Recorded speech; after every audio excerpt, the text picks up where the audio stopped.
So basically, it was just a bunch of friends like who lived in Kotte, and like we used to go to school all together. So it's like K-Town, you know. Everyone has from Kotte, like yeah, K-Town, you know. And then we just thought like we just started using it. So we just added in our songs, like, you know. And like we try to like get people to identify from it as well. So it's like a point of identity, and like it's cool, like put it in our songs, like you said. So yeah, it's K-Town. Basically, Hustle, that particular song itself, it's like basically the sound for this EP, and it's because it's more live sounding. Yeah, it's a bit more jazzy.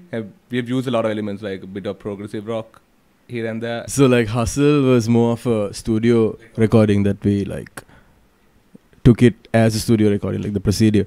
But then this was more of a live recording where everyone joined in the studio at one time and we got it done. And thanks to Mike, of course. So yeah, in terms of like a procedure, it was quite different. And also the music, man, we've touched a lot of genres that we haven't like released before. So yeah, that we personally like and like always listen to. So yeah. Yeah. Really awkward right now, man. I don't think it's so, but I think it's very experimental, and it's something that we haven't really touched on before, like I said before. It's different, it's very different, it's very new to the ear. It's new to us. I mean, when we listen to the tracks, now we're like, oh, what the fuck is this? Like it sounds very new, but yeah. The scene now. It's getting a lot better. Yeah, it's getting a lot better, I guess, with the bands coming in, more bands coming in, and more bands doing originals. Yeah, and more people listening to originals. For sure. And like people online platforms that have grown since they, I don't. Back then, YouTube was a thing, but it wasn't like where people would like get on to put their music and keep releasing music on. Like, but now you find like Apple Music, Spotify, SoundCloud.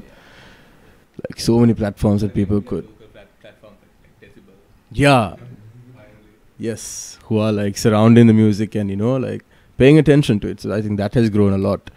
And also the sound that's been released now by bands isn't the sound that was released back then. It's more like with the people. So yeah. And also young producers like coming up and they're doing a whole new sound altogether. Like it's modern. No, I'm serious, man. It's really good shit. My case. Yeah, but no, true. It's a mic situation. Yeah, the scene is awesome, man. Scene is awesome. Musicians are surviving. We are eating and chilling and making music. So that's awesome, man. Feels good. Yeah. So basically, we're releasing a couple of singles soon after, hopefully, and then the album. We're gonna concentrate on the album. It's gonna sound completely different from this EP. It's gonna be a bit more produced. Like we're gonna go with the normal recording process, like the procedure, like the way modern. It's gonna sound a bit more modern, but like also old school, but funk. Like basically the 70s sound with like 90s rap, and like the production we wanted to be a bit more, you know, modern. How difficult, easy was this?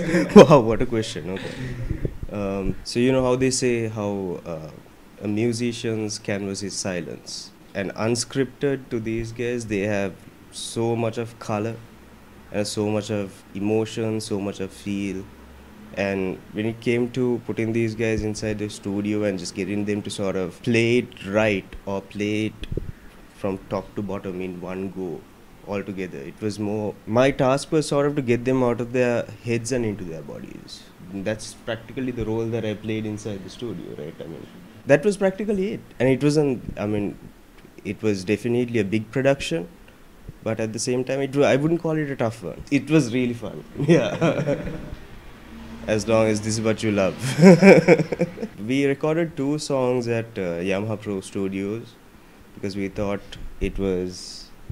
We recorded 3 songs at Yamaha Pro Studios, and we decided to drop one because we felt that the sound that it needed was more of a modern sound and it needed more crisp as opposed to a warm vintage tone.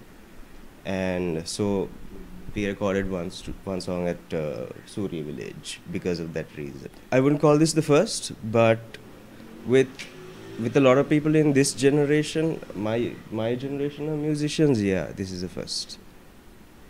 I like how you say my generation. Yeah, because there are so many generations, right?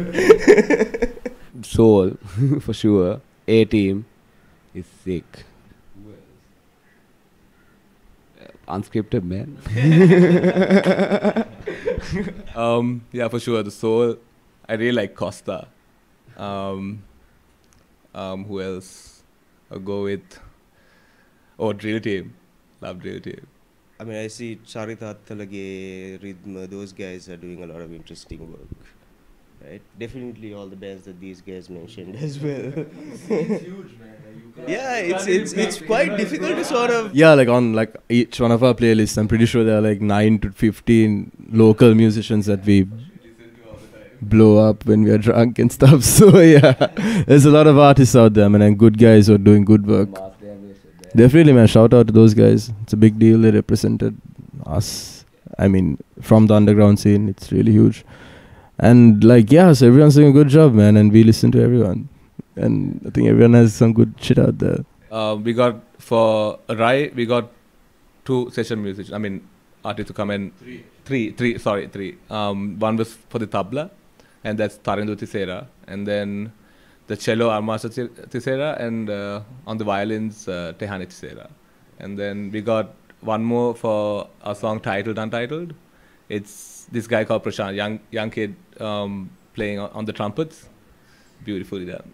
Roshan came and helped us out with the sax, but that unfortunately that particular take we took wasn't good enough, so we had to do it in a different studio. So we had to put down, and then Roshan wasn't free during the time we did the second song, so we went ahead with Prashant. Yeah. No, and like with regard to the whole release, man, we had Mike, of course, who backed us up with the recording, and Lone Rider Productions, who's in the room right now. He's in the back, man. But yeah, he helped us a lot with the whole release and like recording the whole, documenting the whole thing, which was really hard to do. One man show in a studio with like, Yeah, one man camera crew. well, yeah. So the release is gonna be a whole documentary. It's a ish 45 to 30 minute release. So it's got the 3 songs being performed live, recorded live by Mr. Mike. So yeah, it's a special scene. So come check us out, man. Denim, yes. Kasun Balasuriya from Yamaha and Denim from Surya Village, who were the engineers who were behind the whole thing. You know, he tolerated our shit. Thanks a lot, man. Big shout out to all those people. But yeah, 22nd of February, this Friday at Elevate. We'll be performing, we'll be screening. We have some guest acts. We have some good deals on alcohol. Yeah, it's a party, man. Got Mike De Silva and the band, and Clifford on the decks, Q and the band, and DNM crew, who will be backing us up. And yeah, it's gonna be a good night. It's gonna be a party, man. It's gonna be a party. So yeah, be there. 22nd, Friday.